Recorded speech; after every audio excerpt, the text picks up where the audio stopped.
Welcome back to the Hishaku Hideout, a weekly podcast where we talk about the latest chapter and everything Kagurabachi. I'm here with Dice, Yo, yo. and today we're getting into chapter 78, and as a once Hirohiko homie, I have to say, he is cheeks. It is looking bad, feeling sad. He is everything that they said he was, which is nothing. You know, like this dude is, last chapter, it ended with him crying. This chapter starts with him crying. And the last we see of him, he's still crying. Man, but aside from that, I mean, I guess like y'all were right. He's a bum. But but I guess it's interesting. We could just like not talk about him too much. We could just look at Chihiro's thoughts, thinking about the beast, the tank that is Samura. It feels like, this dude is indestructible.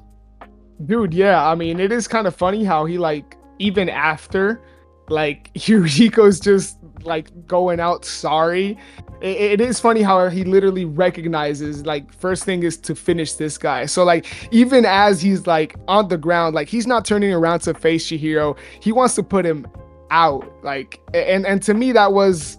we have talked a bit about this before of like the whole dynamic between Chihiro, Samura, and Hirohiko this chapter.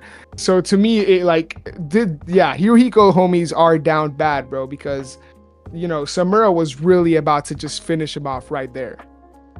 Yeah, and that might come back to bite him on the ass, or maybe not. He's a bum. Let me stop glazing him. I was about to get back in the Hirohiko homie ways. The Hohiko. Nah, but we see Kaguri pull up. He felt like testing Samura for a minute. He found out quickly enough. It is crazy though that like he was well aware of like Samura's like status. Like he knows he's like a legit swordsman, and was Kaguri want more than anything a good sword fight? Exactly. But he does not want to fuck with Samura though, because this dude's a different beast, and he does recognize that. But still, he did go and appear in front of like the monstrosity that is the blind bastard with the birds, and we find out that he has like a Ryo Ishiguro from type of power from JJK, but with a charge up. Which is still cool though, because it's limitless. Like as long as he wants to charge it up, that could be crazy. I just wonder. Crazy, right? I was just about to say. Yeah, what happened 7 months ago that made him like expel the Twilight Wave or whatever it was called? You know what I mean? Like what happened 7 months ago? I don't think there's like an in-universe time, like interesting event or like noted yet of like what who the Hishaku or who he was fighting at that point. But that's an interesting wonder. I doubt we'll get that information, but shout out to him for coming up for his home to get his homie back. Yeah, true, because it almost like he just like he was willing to test Samura out is how I see it. Like he just wanted to taste, kind of like just to see like as a swordsman. And he quickly finds out like his blade gets broken instantly, bro. This dude fucking literally like blows a hole through the hotel that Samura just fixed, by the way, with his like flaming dive. But Samura's just standing there after like no big deal, by the way.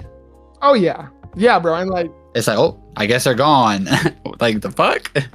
Yeah, dude, and like that probably would have killed Ro. If he hit Ro with that would kill Ro, I bet. Oh, for sure. Imagine. But regarding Kaguri, I don't know. It is a bit interesting about like the 7 months. It could have been when he was recruited, unless my memory's failing me, and we've already gotten like any information about when he was recruited by the Hishaku. But I doubt, right? So that could have been like he could have been just storing the heat for the past 7 months, since he maybe started undergoing a specific training under the Hishaku, maybe a Yura was the one that told him to start doing it, or maybe it's just irrelevant, you know, maybe like you said, it's probably neither here nor there. I think they do mention something about a couple years or something like that when they first show Kaguri and Toto. I think he mentioned something about maybe it's a couple years. I'm looking at it now of having to like wait so long or whatever, but because he wants to slice something, but I don't see anything in here, so disregard that. But I thought it mentioned something like, oh, we've been having to like be quiet for a couple years. Okay, yeah, no, that makes sense. He just says it's been a while. Yeah, he says it's been a while. That's what he says. Yeah, so it might not So be. that could be 7 months. 7 months could be a while, but I mean, we don't know. It's like arbitrary. It could be arbitrary. Yeah, we'll see. I guess we'll see. Like I said, it's not really relevant to anything that happens this chapter. We'll definitely see more of Kaguri. Twilight Wave looks pretty cool. But, Samura pretty much steals the show this chapter. And if it isn't for Kaguri and Toto, Hirohiko, like I said earlier, he's done. But, he lost his arm. He lost his enchanted blade. Where does he go from here, And he bro? did not get the girl. He did not get the girl. And like Yura told him, like, bro, if you're gonna do this, at least make sure you bring back the enchanted blade. Or it was I forgot exactly what the stipulations was that Toto told him, like, oh, if you do this, make sure we have to make sure we bring back the blade, or the girl and the blade. If not the girl, at least bring back the blade. Yeah, bro. So he's 0 for 2, and he didn't even get what he wanted out of the fight with Chihiro. So like he's just. I want to see Yura pissed at him. Yura's gonna spank him, bro. Like, cause he's always like chilling. He's like, oh, then that's Hirohiko. Imagine Hirohiko's like the first time we see Yura pissed off. I mean, he's too busy right now anyway. So. Well, I think Yura expected them to fail. Maybe this is part of his plan. Yura's the planner. Okay.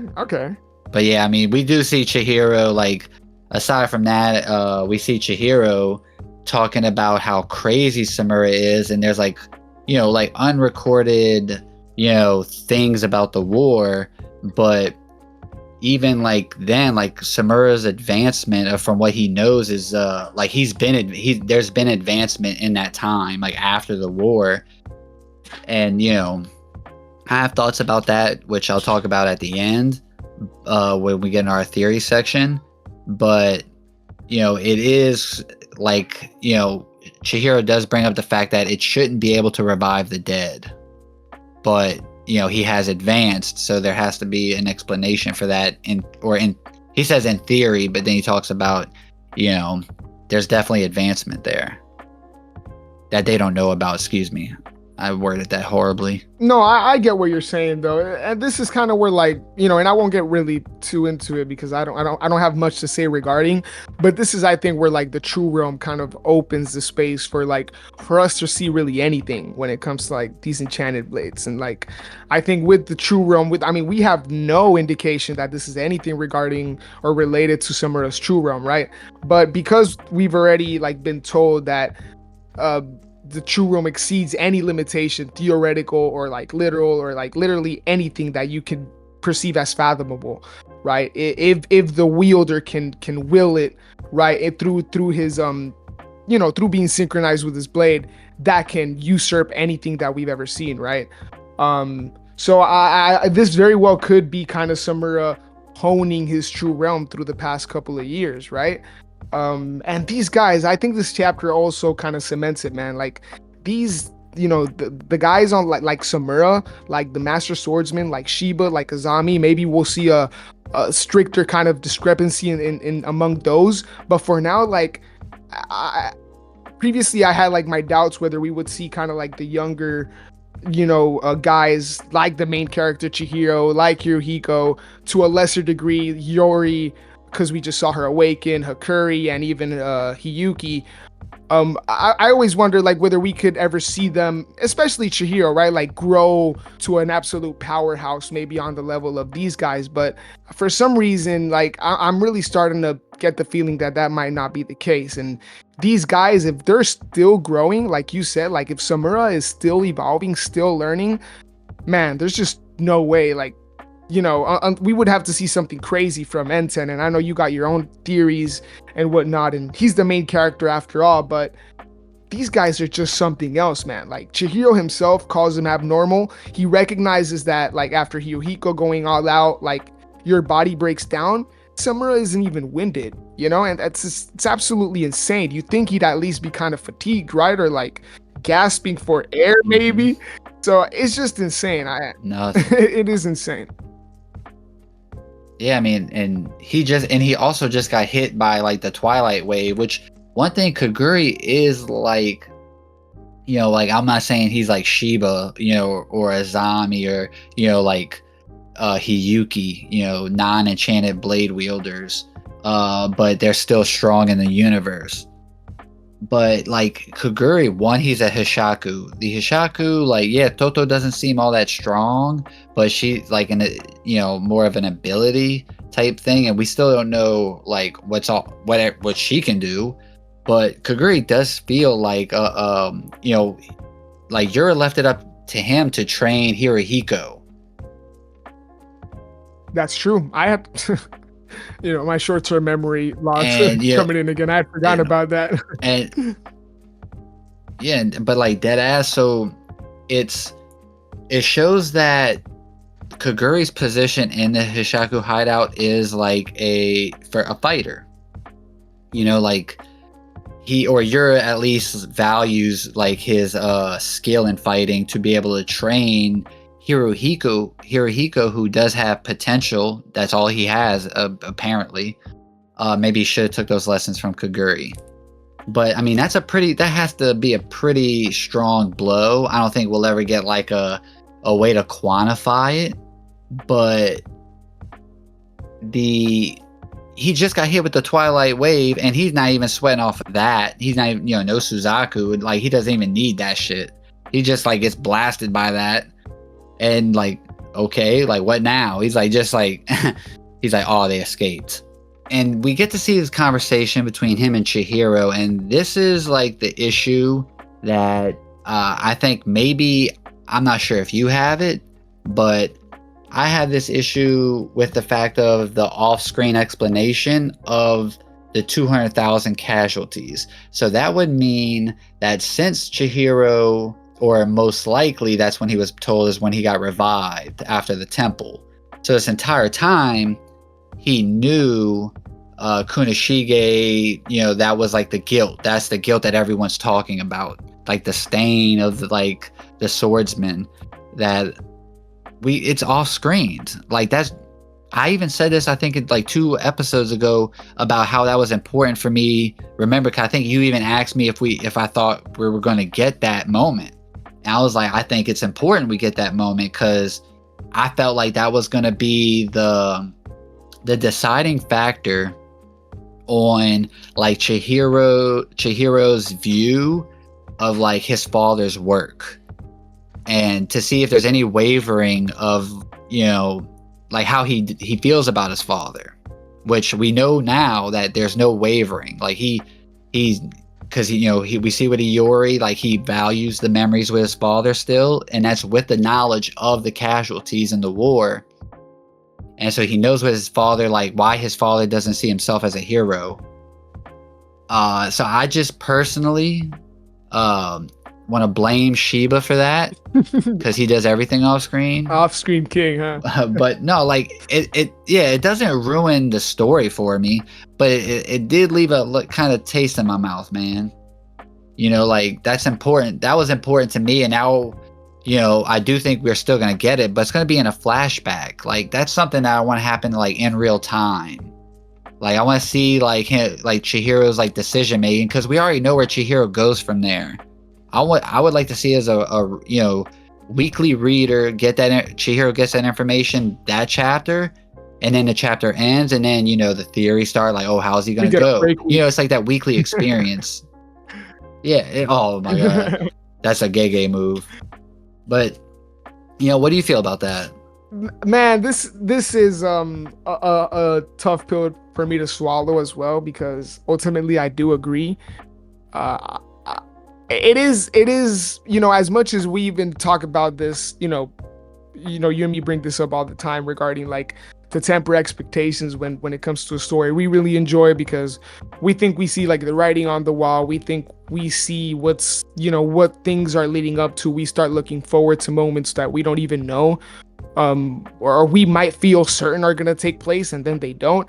And even kind of keeping that in the back of your head, it is kind of tough because personally, like the whole idea of Kunishige's legacy not being what Chihiro has thought it to be, like that was one of the things that really hooked me in Kagurabachi, especially with that first arc with a villain like Sojo. Is like, to me, that first arc and that villain set the tone of what would be kind of like what would snowball into like a really big reveal in the story. And it's, I don't think it's I don't know if like I'm crazy for seeing a pattern here, but like the malediction chapter for me was a bit underwhelming, and that's a chapter where we get a bunch of lore just thrown at us, lore that I expected to be kind of like drip fed, and for us to kind of have to put the pieces together through kind of like, kind of just slowly building that up, and it was just kind of thrown at us, that chapter, which was a pretty cool chapter. We got some nice panels, we got some swordman hype, but like, and then like same here, like seeing Chihiro, he just knows, like you said, it was off screen, is like, to me, is these two chapters, it's just a lot of like,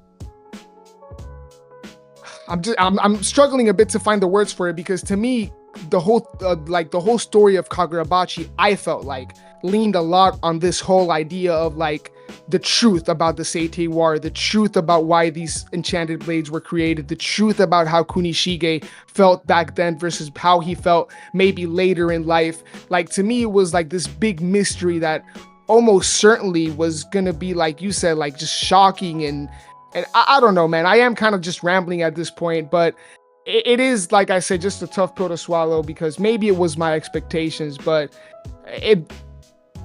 I don't know. I don't think this is the type of thing you off screen. And I personally think it could be kind of fixed with a flashback. But even then, like, we've seen Chihiro for like, this whole time. That's mean that, like you said, he's known this whole time. He hasn't been behaving any differently. I don't know, man. I am a bit, we've talked about a hot streak for these last couple of chapters, like the last, over a dozen chapters or so. I think to me, I do have to say personally, this chapter, though it does have cool moments, Samura's popping off, whatever, this chapter does kind of end that hot streak. And I notice how I haven't even brought up Hirohiko. I haven't even brought up Hirohiko, right? Because like that aside, I have that's not even included in that. Yeah, that aside, I have like just issues with like, I don't know. It got me thinking, like, is there a reason why Hokazono might be rushing this? Did he just never intend to really dive deep into this at all? Like, is that it? And then, now I feel kind of dumb for looking forward. This is our Heian era. Oh man, it is that feeling. We talked about it, man. I even told you, if Kagurabachi is anywhere near entering its final arc, I don't want to hear JJK slander ever again. And listen, I know it's not the same or whatever, but God, there's a lot here that to me is just being a bit mishandled, and I don't want to overreact. It's just one chapter. I'm still here, man. I'm still enjoying this. Yeah. I still think Hirohiko might have more to offer to the story, but yeah, one or two decisions from Hokazono, like throwing Hirohiko out like just like that, and not ever really diving into like Chihiro's reaction, like things like that could make me like switch hop on the story really quick. But for now, I'm here to see. I'm gonna let him cook. Even if I didn't really like this chapter, I'm gonna let him cook, man. I'm looking forward to see what he's cooking.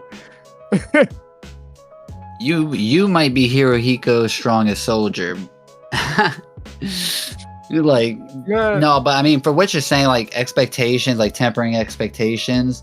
The truth is, the author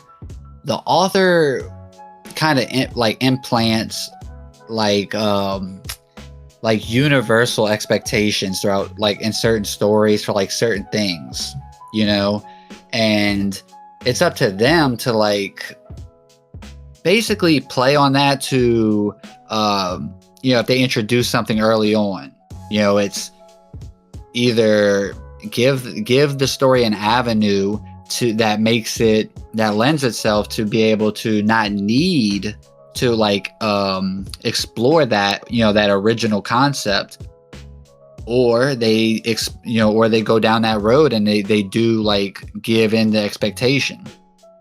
Like with this, I feel it could still be fixed, like you said, it could be fixed with a flashback.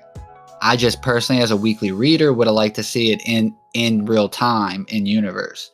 And it does feel like Hokuzono is young, and we've already seen there be corrections from the weekly releases to the physical, manga release, the physical volumes, like with the plaques on the AI White Purity style. That's a pretty heavy-handed like change, because that basically like that was like the week-to-week read. That was important because we were all speculating, getting theories going. It was like, stirring like conversation. But if you just read the physical volume and that's it, you wouldn't have that same experience with Kagurabachi. Now, does that change the story? Not necessarily, but we're also talking about reading a story for the experience. So that, is important and to each their own. We all have our different like a taste. What Matt like, some people, if an ending is bad, some people will automatically not really vibe with that story. Yeah. Me, if an ending is bad, but I enjoyed it all the way through, I can look past it, just take the story as a whole. But that's not, everyone's different. We're all, it's subjective at the end of the day, honestly. But, like I said, I think this chapter does like bring some, I think it gives us just a lot of questions, and the answer it gave us, of like the answer of Chihiro found out about the big secret. Because you see, like, Samura's, like, reaction. He's like, fuck, Shiba. He's like, like, kind of blowed that Shiba told him. And... I mean, I'll be honest. To me, that really just felt like... I'll be very honest. To me, that really felt like Hokuzono talking to us. I just... That's what... It feels really meta. It's like... Because to me, like, the first thing you ask yourself is, like, when the fuck did Chihiro find out? Like, we just found out, and we had this whole conversation about like when Chihiro would eventually find out. No, turns out he knew this whole time. Fuck you mean? It's like, what? And so it's literally like, it's Hokuzono telling us, oh, it's Shiba, don't worry about it. Man, fuck out of here. Yeah, like, and here's like, back in what chapter is this? Chapter 59. When Samura kills Chihiro. And Shiba pulls up late, by the way. He says, Shiba says, Samura, why? And he replies like, the Hishaku know about our sins. They intend to tear off the lid and bring this country down. The curse that forever binds us as long as we continue to live as heroes. And then he says, so you haven't told Chihiro? He's better off not knowing. This is the end. So, like, he's pissed off that Shiba did tell him after he said all that shit. He's like, bro, I literally just told you. Like, yeah, bro. He's like, I just told you he's better off not knowing. Yeah. And, yeah, man. I mean, like I said, I see people not have a problem with it. And if you don't have a problem with it, cool. I just think I do have a problem with that. But it's not like something that ruins the story for me. Well, it's just how I view it. Let me get your thoughts on this real quick, because I think one discussion we did have when we talked about like the volume changes regarding the whole Yori stuff. I think I told you like literally was like we were, because you and me were like discussing whether that was good for the story. Hokuzono just kind of going back and fixing stuff that could literally be perceived differently. Like I could literally change, like you're saying, the experience of the story. Like that's something that whether you read it, like you said, weekly or at like reading the volumes, like that's completely different. You can pick up on something completely Yeah, different. you place different stocks and different characters. Like you place value or on, you know, more value on things that maybe we didn't place, or maybe we had more like value or like more stock into story stuff than like the physical readers did, because they didn't have to like, you know, juggle that like what if, or, you know, who's this or that. Yeah, I mean, and like all this to ask, like, how would you feel, or do you think there's any chance that, like, because to me, I don't think this is gonna happen, because I'm crossing my fingers and thinking that Hogazono really has a plan for this. It might not be what I expected it, but we will dive into like Chihiro's reaction. We will dive into like his pretty much like being disillusioned with the truth. Like, maybe we will get to that eventually, and just not how I thought. But if he was really never planning to dive into it, and he kind of sees maybe that it might have been a misstep, and like that, because we've seen pages being added to volumes, how would you feel like a whole Shiba conversation in that volume being added? Like, to me, that's like way too egregious. Like, to me, that's literally what I had told you back then when we were talking. Like, that's too much. That's like, you're literally going, and like, we see this in movies, we see this in re-releases, like, obviously we see this all over the place, right? Redcons, whatever. But like this, to me, it's like, damn, that's like, you know, you're losing points if something like that huge. Happens. Yeah. That's like adding a deleted scene into a story. Yeah, like a pivotal, like that's a scene that wasn't that wasn't supposed to be in there on the initial release. That part was not in the movie, but we're gonna add it in now, and you know, it was removed for a reason. Like he chose not to include it here for a reason. Yeah. So it seems like that's reactionary movement on his part, which is that's a bad sign in my opinion. As a creator, you need to just stick by your decisions, stick by what you put out, you know? I agree. And I do think he's going to address it, but like, or like the Sukuna and Maharaga fight in JJK, right? The Blu-ray is completely different than the original, the seasonal release, right? But that fight, that doesn't change anything with like the extra additions. Yeah. That is like an admission of guilt and an admission of like, oh, I know, like I fucked up. Like I would just have an issue with. I would rather him just leave it, like keep it as is, if that's what he intends. Like, it's always hard to tell author intention, you know? Yeah, no, that's literally what I'm wondering. It's you know, I don't want to get caught up on that too long, because that's a conversation and go deep, you know. True. But I mean, other than that though, I mean, Chihiro's face when he does say it does look sad. But what about the fucking face? Like I just, you know, like I'm drawn back to him. I'm like roping myself. I'm like, I want to see the face he made when he found out. It's not just that I'm disappointed because it's not how I expected. To me, Chihiro, has been like a cool main character, and he's likable, and we see him through his interactions with other characters that he is a likable main character, but there isn't a lot to him, like besides that I was looking forward to, I feel like, which was like, dude, you might be a bit what is it, like not brainwashed, but just like when you have kind of like a warped sense of reality or the truth of justice, because you don't know things for what they are. All he spent was with his dad. He's really just with his dad most of the time. So it's like that's all he knew. And if we don't ever see like what comes with that, right? Which is like the flaws that can bring or like, you know, build on him as a character, is like, if we don't see that, to me, he really falls flat as a main character. Like personally, like it's a bit one-dimensional, like dry, like because even like through the interactions with Hirohiko, like we've talked about this, like nothing. I'm really getting nothing from Chihiro right now, besides, you know, and I'm not gonna make like the hype moments. Hirohiko ain't getting nothing either. No, I'm really getting nothing from neither of them, man. I'm really like. But Hirohiko's like, he's not even showing like no remorse, or he's not even showing no like anger towards me. It's like Chihiro's just a blank can, you know, blank. Yeah. And I like him. Like I said, he's not an unlikable character. I'm not like, he's not boring either. He's to just me, one right? But dimensional. I expected more.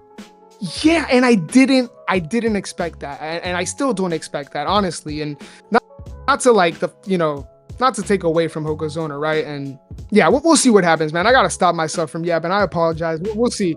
I get what you're saying though. You're like, because Chihiro, it's more the sense of like, he feels like a springboard for the support cast. Like we see their problems, like Hakuri in chapter 35, 36 of like the Rakuzaichi arc. Like that's all Hakuri. Like we're like, oh, Hakuri's the GOAT. And it's like more, Chihiro's looking badass, doing badass shit, but it's enhancing other characters like other characters' stories, like, and their like problems, their helping them resolve, their family shit.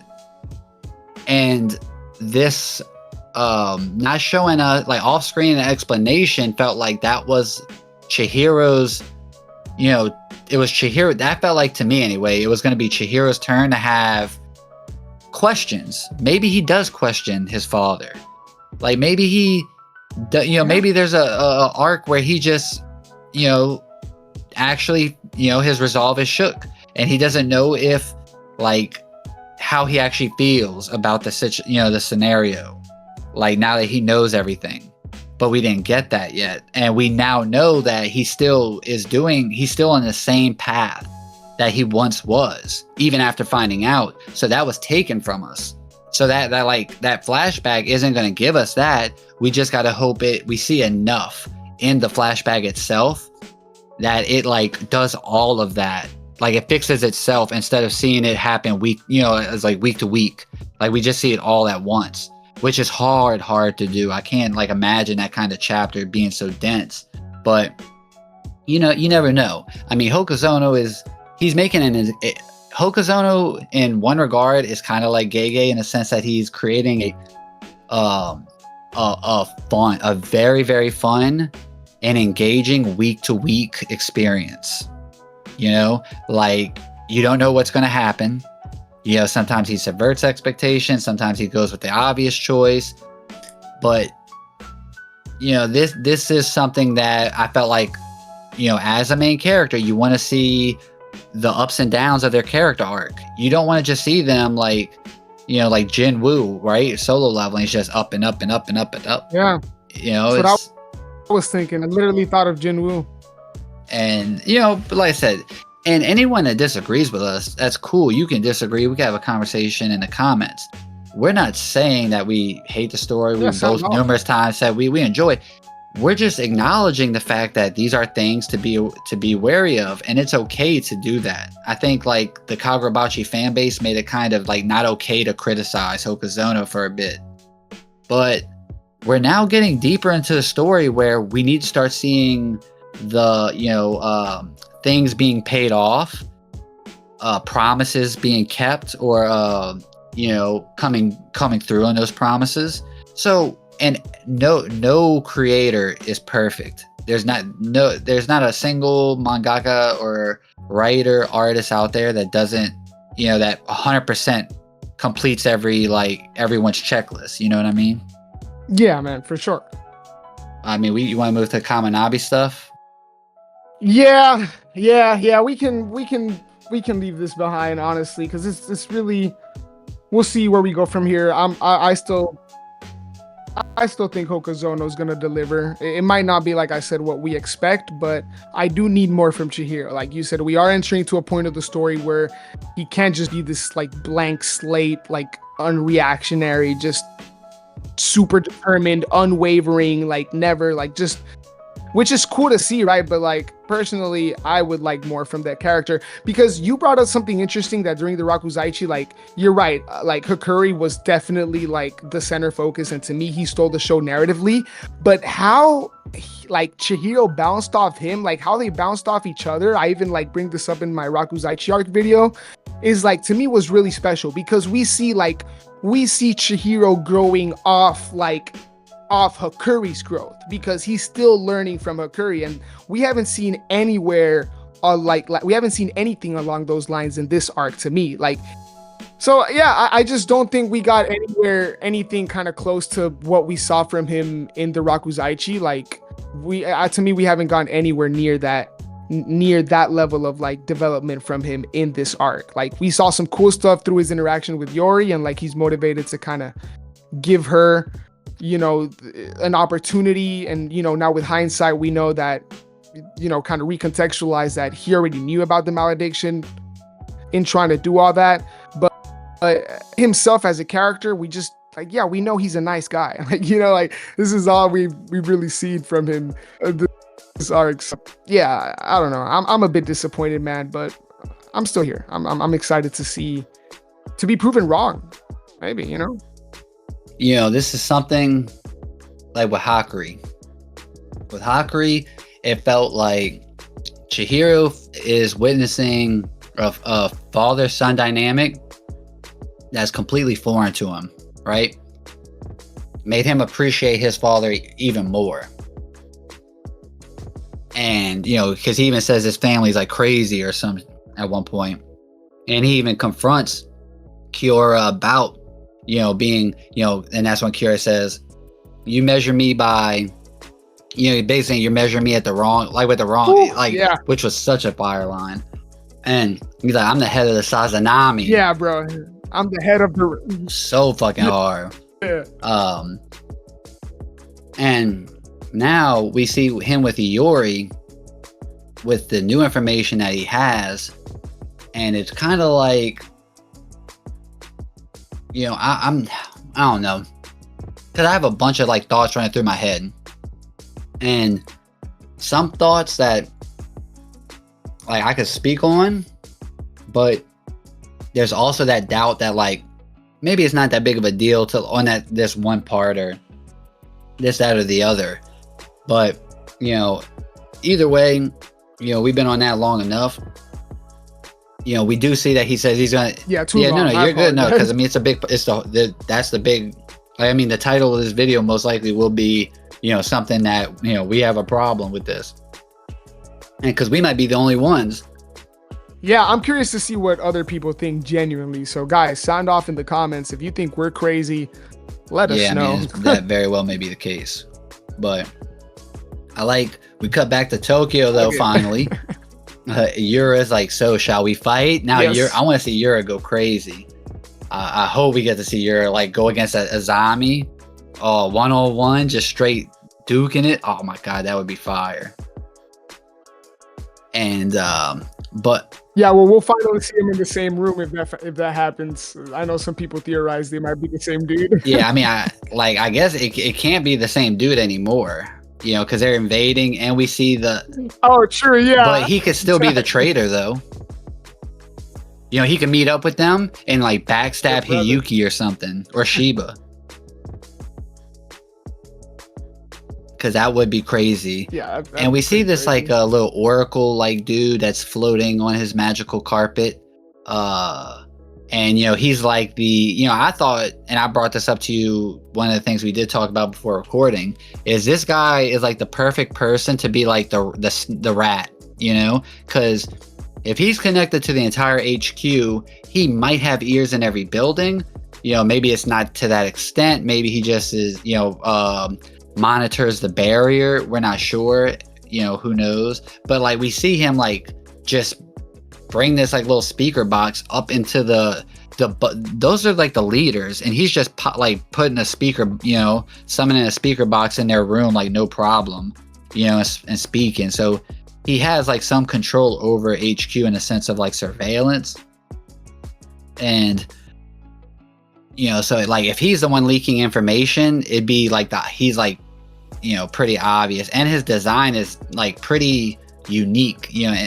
I was just about to say, yeah, who else have we seen any my bad to interrupt real quick. Have we seen any non-Hishaku have like the markings on their face? Ooh, there was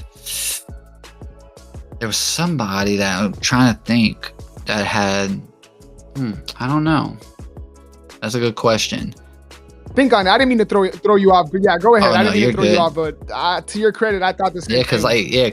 Kaguri has like the little thing on his was it his nose, or he has like the little diamond things. Yeah, he has the little diamond things on his temple or some shit like that. And he has that thing on his nose. But yeah, so I mean, his design is unique enough. Most Hishaku Yeah, members. and his design is unique enough to like, oh, Hokuzono put thought into how he wants this guy to look. So if maybe Azami's like a red herring, and they, everyone like most people I think are in the consensus that the rat is either Shiba or Azami. I think a lot of people. I mean, I don't think Shiba really would be the rat, unless he's trying to take down the Hishaku. But we already know the rat gave up Kunoshige's like. I mean, I guess it could be Shiba, but who knows? Anyway, we see the HQ of Kamunabi, which is almost like a as above, so below type of situation, where it's almost like a exact like flip inverse of the city above it, which is pretty crazy. It has to be huge. There's also that like column that goes at the bottom right, that goes all the way down. That has to be where the sword saying is, in that bottom pillar. Because we do know that they say that they're right above, like Yura and Hachaku say they're right above the sword master. But when they show like the little star, like the little lights where the Hishaku members are in that page, when they're on level 1, we have 7 visitors. The 7 dots, we see only like 3. There's only like one little group that's bunched up, and it's in the middle. There's like 3 spaced out to the left, 3 in the middle, and then there's 1 all the way to the right. I'm thinking that's the Hachaku dude that's penetrating with the tree. And then, maybe Yura met up with the other one. So I don't know. We'll see that. And that could not mean anything. That could just be to like show. And oh, by the way, the little Yoda dude, he's also sus to me for some reason.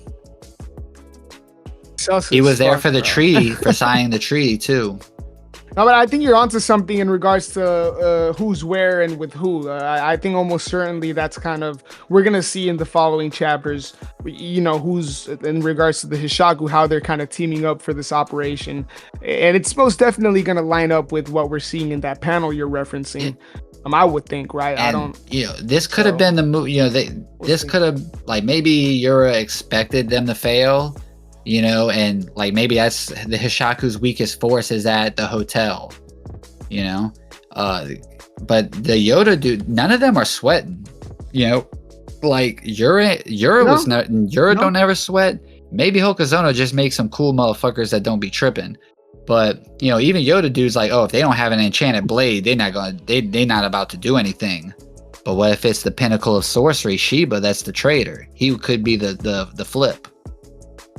Maybe, I don't know. See, like, we go all which ways. I don't know who it is, to be honest. I don't want to get into that. Yeah. No, same. I mean, one thing I will say is that you brought up, like, how the kind of overseeing guy that we just talked about, how he's connected. What was it? Easiest guy to have intel. I apologize. Yeah, not just that, but funny enough, you brought up how he, like, Hokuzono put enough thought into his design. I was just gonna say he put some thought into the general manager's design too, and I didn't really mean much. Oh, so yeah. I don't know about that. Hey, well, you know what? Wait, but yeah, I would. Suzaku can revive the dead, maybe the hotel manager's back in one piece. 150 years, the Reagan sword style can live on. I'm just memeing, by the way. That motherfucker's dead. Oh man, I don't know. That would be this guy would be a kind of a good candidate for the traitor. I wasn't originally a fan of the Shiba option, but hey man, if that's what's gonna allow us to see kind of a weak point in Chihiro, finally, like a moment of wavering or something, if it takes that fuck it, I'll take it. Honestly, at this point, originally I wasn't a fan of the idea, right? But man, if that's the only thing that's gonna like at least cause a dent in Chihiro's kind of like motivational that armor, could be the drop. That could be. I mean, we saw him like he felt betrayed with Samura, and he's just yelling. And, he's just yelling at Samura, and Samura like no diffs him. It's like but Shiba. Oh well, yeah, for sure. I agree. That's the dude that picked him up after. Yeah, I like it. Oh man, like I think I might be digging it being Shiba now, man. Well, I don't know. Now we're grasping at straws for Chihiro just to take an L. Yeah. Just to suffer. I mean, there's not much more here, like because we can. The one thing I want to speculate by, there's one more big thing we gotta talk about, but that plays into speculation. Yes, but before we get into that. Do you think that this is the final arc? Because there's people who think this is the final battle. This right here will... No way. Not. I saw that. And I'm like, I still think the final battle will be on Shikoku. Yeah, we talked about that. Most definitely. It has to. Shikoku is just introduced. I was just wondering how you felt about that. Now we can get into my second speculation, which plays into the final reveal of Hakuri coming back. I want to know why Hakuri sounds like he is a Kamunabi member for real. At your service, sir. Like, why is he just getting up? Motherfucker, like, taking orders from these guys. He better not be brainwashed for real. I'd be pissed. I don't think... I mean, that's my question. Why is he not brain dead? That boy, his brain don't feel right. His brain feel funny. Smooth brain, Hakuri. Yeah, he might not... And... the big thing here, like with his return is, we talked about this literally right before recording. He might, if he still has Storehouse, we don't know yet. He could potentially just take Toby Mune back. And even if there's like the remote activation thing, there's a lot of like what ifs in that scenario. So we won't talk about that this episode. Like, oh, can Samura remote activate? Did he charge up a spirit energy on the sword to remote activate? Will the feathers be able to even be used in that barrier? Like, there's so many different things, so we're not going to go into it. But I just want your thoughts on Hakuri before we get out of here. Man, I'm happy to see him back. Of course, it's another thing that to me feels kind of rushed. If we don't kind of go back to see why he's just up and ready to go, and we most certainly will see. Right, like at what level he's at, whether he has a storehouse, whether Iso is. Good to go. I wouldn't look too much into his response in terms of at your service, sir. We know Hakuri has always been down for the fight, for the good cause, and as long as people are willing to give him a role, one that aligns with his views, he'll fight, right? So I wouldn't. I mean, you might be onto something. Personally, it didn't really kind of get my attention in any sort of way because. Hakuri's a bad motherfucker. Like he'll what's it called? Like he's down. Like he's down, bro. He's down to get his hands dirty. But I don't know if I've ever seen him like just at your service, sir. Like I'm not saying it's out of character, but I don't know if I really remember him interacting with like Kamunabi forces like that. Well, that's the thing. Like I know he didn't. He's never been given orders, has he? Like that. Like it seems like this is a moment where he's stepping up and he's kind of like. Because those are Chihiro's enemies still, by the way, too. They're just in an alliance now. Yeah. Like they're not like they even in like the meeting, like with Chihiro in handcuffs and everything, they're saying like he even tells them like, look, we're gonna let you go, we're gonna trust you, but our thing isn't over yet. We're not just gonna let you have the enchanted blades. But I mean, like I said, I don't think he's actually brainwashed or anything. Like I don't think that it was just something that like, I've been joking like brainwashing has been like prevalent in the series, and he's like, we see Hakuri literally have brain issues and he's under a machine when his brain getting messed with. Yeah. It's like, that would be the easiest time for them to like, and they know what he can do. They want to get him, like, because they told him outright what he can do. Like Chihiro says, oh yeah, he can link them and we could take the swords back. He would be a perfect person to like brainwash and then like make Chihiro think like that's a normal Hakuri, and then right at the last moment, oh no, like all the swords are in my storehouse, and I'm a Kamunabi agent. Hey man, But I mean, I think that's a little too. I don't think Hokuzono is going to go down that route. we'll see. Oh, you know what's interesting though? Hakuri does summon his mask when that dude says he's going to. Remember that dude threatens to kill Chihiro. That boy Hakuri summons his mask in front of like the Kamunabi people. So like taking orders from them, like I feel like he'd be a little bit like sus on them. Like, y'all, you gonna threaten my homie like that? Yeah, look, man, we'll see. We can go back and forth all day because to me, it's like, once again, look at the situation. They're being invaded. There's no time to kind of be like, well, I don't know, we're not that cool. It's like, bro, like, no, like, it's time to fight. You know? Nah, bro, summon Chihiro back there with you and show Shibi a real incident. I mean, I don't know where they're at, but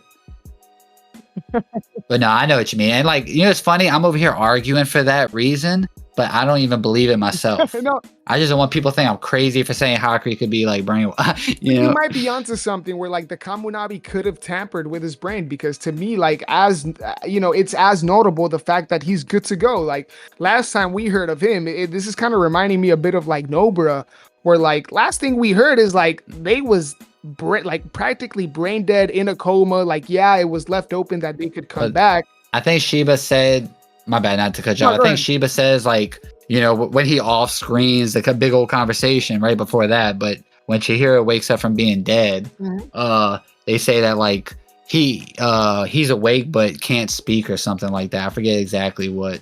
So he's like, yeah, he's pretty a vegetable. That's what I didn't want to say it, but yeah, exactly, man. So like, and now he's ready to fight. Like, once again, maybe the Kamunabi did something, and in doing so, they kind of put a chip or something. Like, where at the last moment something overrides him. Who knows? That might be a bit sci-fi or whatever. I don't know, or like a seal. I don't know. But yeah, hey, maybe this is all gonna lead up to like that moment that we're waiting in regards to like Chihiro. Shiba being the traitor. Look, here's what they say. Curry turns on him. He literally has no one. The whole world. Yeah. And then Chihiro turns to the Hishaku. Oh, Chihiro's the Hishaku will go hard. Oh, let me stop before people like cancel me for that. Azami says physically he's doing well enough to hold a conversation, but the neural pathways that govern sorcery are damaged. He's currently undergoing intensive treatment, but there's no guarantee he'll recover completely. No, sir. He's at and now the motherfucker's like, let me add him. Now he's at your service. Yeah, at your service, sir.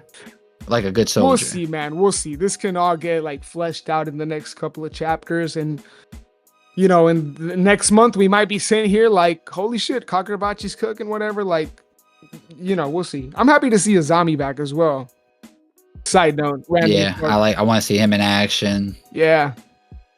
I think we kind of speculated on a lot of things back and forth through the episode. Rambled a bit. Went through the chapter. I think we just wrap it up here unless you got any final words. No, not really, man. Honestly, I can't emphasize enough how curious I am as of how like the wider fan base and community is feeling, because I haven't been much on the internet as of late in regards to like, the Kagurabachi community on the socials. So I literally have no idea how most of the people are feeling, and I'm genuinely interested. So guys, for real, sound off in the comments. Let us know, because I want to know if I'm alone here. Like, I have a lot of questions and a lot to look forward to, but ultimately I'm still enjoying the story. And one thing I will say in regards to like a lot of the comparisons with JJK and Hokuzono and and kind of like the story being told, is one thing that I do think Kagurabachi and Jujutsu Kaisen have in common. It's that this is a world that is vast, and there's a lot of lore that can be explored, and there's a lot of characters we like, and ideally I'm sure that most of the fan base, if they could, they would have all of it, as much of everything of the world building, of the wider, of the wider, deeper lore. And I think something that I do see in both stories is that all of that just kind of serves as a backdrop for what is being told right in front of us. And so once again, it comes down to like kind of tempering our expectations with everything that we want to see from the story, because we've gotten a lot, and naturally we might think all of that is going to get fleshed out in depth, when that might not necessarily be the case, and some things just serve as setting or once again just to be part of the world, to allow the main story to be told. So yeah, that's just kind of my last thought about that. Other than that, Hirohiko's a hoe. Shiba's a hoe with no. Oh my! Let me stop. And it's funny when he finally does show up again in a story. He's not even in the panel. It's someone else. He's off screen. He's off somewhere else. Get in panel, you bum. We need you. Where the fuck is Shiba? I think that'll do it for us. Yeah, man. Yeah, that's all for me. All right, guys. Yeah, make sure to like and subscribe, all that good stuff. Comment below. Cook us in the comments, whatever you want. Sir. But we may fire back, and peace. Peace.